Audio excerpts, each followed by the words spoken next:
Luke stepped out of the warm comfort of his best friend's house into the cold winter air. The sun was quickly slipping beneath the horizon, and the trees of the forest cast long, twisted shadows across the yard. Luke said goodbye to his friend and thanked his mother for having him over. As their goodbyes drew to a close, the front door swung shut, and a silence fell over Luke. He stared out across the lawn into the twilight forest that awaited him.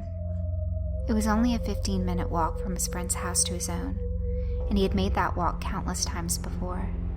But as he watched the night descend upon the world, something sinister began to fill the shadows. Luke knew what was coming next. It didn't happen often, but he knew tonight it would be coming for him. There was an acute sense of dread in the air, and he could almost feel its gaze watching him from the ever-lengthening shadows. Luke stepped off of his friend's porch and into the night. Luke crossed the 30 yards from the front porch to the beginning of the forest path with little incident, but as he entered the woods, he entered another realm. No longer did he live in the world of modern conveniences where a warm, bright home was only a short walk away.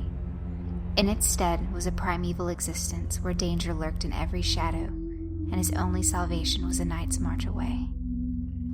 Luke had been walking for a little over a minute when it began. Far in the distance, standing between two trees, it was there, standing motionless, watching him, its twisted figure lit by the dying rays of the sun.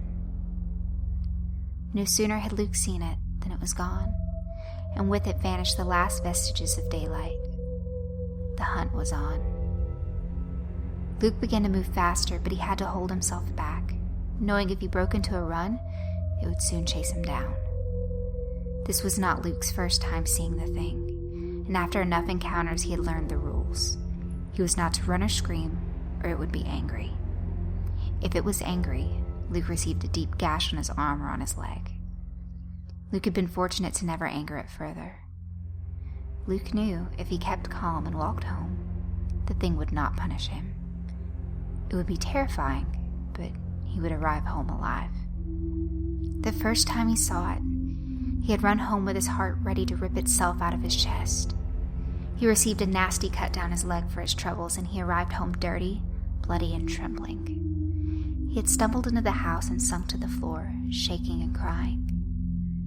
When he told his mother what had happened, she dismissed the whole thing as a product of his overactive imagination. She promised to get rid of the thorn bush that had scratched him and told him to calm down. Since then, he had stopped telling his mom when he saw it, and when the thing cut him, he hid it from her. Not only did his mother blame his imagination, but so did everyone else he tried to tell.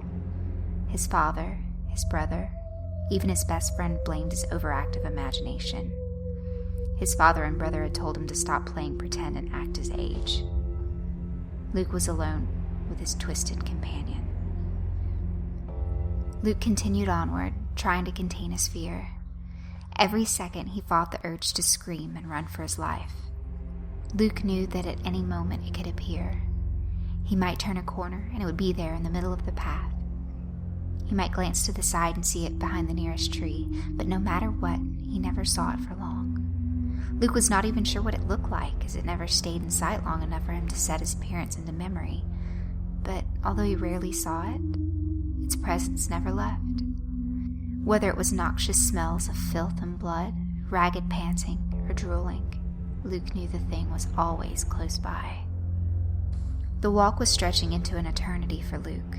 He felt as though he had left his friend's house hours ago, and yet it seemed there were miles and miles left to walk until he was home.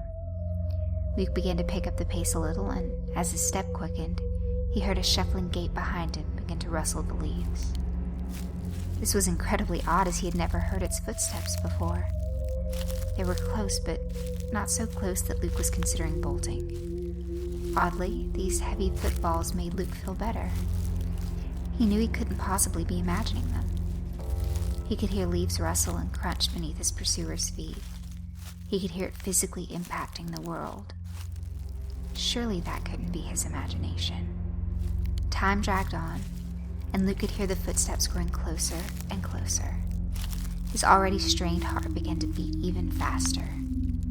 After a while, Luke could hear the footsteps directly behind him. The thing was just waiting for Luke to turn around and look at it. But he would not succumb. He knew just as soon as he stopped or looked behind him, the thing would devour him. Just as Luke was ready to give in and run for it, the footsteps stopped. Luke was so surprised he faltered, and as he slowed, he felt the thing's breath brush along his neck. As the acrid fumes swept around him, he almost fainted, but by some miracle he was able to keep his feet. Luke gathered his senses and kept on walking. Behind him, the thing let out a murderous shriek, as though it were angered Luke had not succumbed to its taunts. Luke was more frightened than ever, but he refused to give in to the thing. Luke shoved his hands in his pockets, stared at his shoes, and picked up the pace. Luke kept going on this way for several minutes, and for several minutes, all was quiet. Luke began to hope that tonight's nightmare was over. As he raised his head to check his surroundings, his eyes fell upon the feet of his pursuer. It was standing there, in the middle of the path, waiting for him. Luke refused to look. He stared at its vile feet, refusing to meet its demonic gaze. Its feet were sick and disfigured, with yellow cracked talons protruding from them. The largest one was curved like a raptor's and stained with blood. The skin was a sickly pale yellow and covered in pockmarks and warts. The arch of the foot was inhuman and twisted almost like a coiled spring. Luke was almost sick, but again, he found a way to keep himself under control. Almost as soon as Luke had taken in the thing's sick feet, they were gone. Luke could take no more. He broke into a run. He knew the thing would be furious, but he no longer cared. He just wanted the terror to end. And as he ran, he heard the thing stomping behind him. Its footfalls were thunderous, and it let out a bloody shriek. Luke could hear the fury in its cry. It drove him to run even faster. Luke could tell he was close to home. If he could hold out for 30 more seconds, he could make it out of the woods. The thing's footfalls drew ever closer, and Luke was almost ready to give up. His legs were moving slower and slower by the second. His lungs were burning with each breath, and his face was growing cold, as though his blood were seeping out of it. Luke caught sight of the edge of the woods, and with one maniacal last burst of energy kept going. He heard the thing closing in. Its screams grew frenzied as it prepared to kill, but just as Luke began to feel the thing's claws sink into his shoulders, he burst beyond the tree line and onto his own yard. Luke stumbled to his porch, wheezing the whole way. He dragged himself onto the steps and collapsed, trembling as adrenaline coursed through his exhausted body. Luke lay there in silence, trying to recover from his horrid experience when, from the woods, Luke heard a rabid snuffling. He raised his head, dreading what he might see.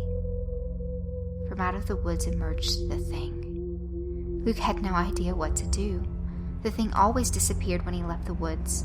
The thing had broken its own rules, and Luke was too exhausted to do anything but watch it draw closer to him. As it came closer, he began to see it in ever greater detail as it stepped into his porch light. The thing was hideous beyond belief.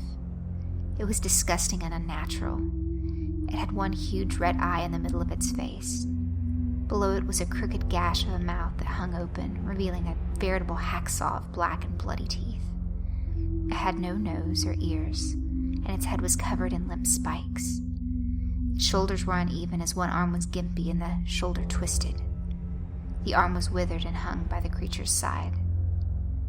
Its other arm was massive and had claws matching those on its feet. The claws extended down to the ground and dragged as it marched forward. Its spine was twisted, and it seemed a miracle that the thing could even walk. Luke stared in horror as it approached. He knew he was facing his death. He was too physically and mentally exhausted to do anything but stare into the disfigured face of death. But extraordinarily, as the thing drew within 5 feet of him, it stopped. It stopped and stared at him. Luke did not know for how long they made eye contact, but after a while the thing simply turned and ran off into the woods far faster than Luke ever thought its twisted frame could move. Luke lay there for some time until he could muster the energy to stumble into his home. When he returned, his mother's only remark was that he was late and that he should know better than to make her worry like that. Luke numbly stumbled into his room and collapsed. He did not sleep soundly that night, nor would he for many nights to come, but he thanked God he had survived. He didn't know what made the thing turn back. Maybe it had some sort of twisted sense of honor that stopped it from killing a defenseless boy, or maybe it just wanted to preserve him for another night of sport. Luke didn't know, and Luke didn't care. He was just thankful to be alive. That same night, another young boy returned home late. He scrabbled through the dirt with his cracked and yellowed claws into the entrance of his home. As he lumbered into the dank cavern that was his home, the boy's mother demanded to know where he had been. The boy was out of breath and sweating from his earlier exertions. He could barely get a response to his mother. He told her that he had seen the thing again. His mother told him to stop playing pretend and go to bed. He protested that he had gotten close to it this time, looked at it, and even touched it. He told her how hideous it was with its smooth pink skin and its squashed face with its two beady eyes. But it didn't seem dangerous. He didn't know why it always ignored him when he had tried to be friendly, and tonight it had run away again. He felt bad because it often cut itself on all the thorns along the path when it ran. His mother told him to shut down his overactive imagination and stop telling her such ridiculous stories. He grumbled as he shuffled into his room and lay down on his bed of worms to go to sleep. He would get the thing to talk to him one day. He just had to keep on trying. The thing often walked through his yard at night. He would just say hi to it again in a week.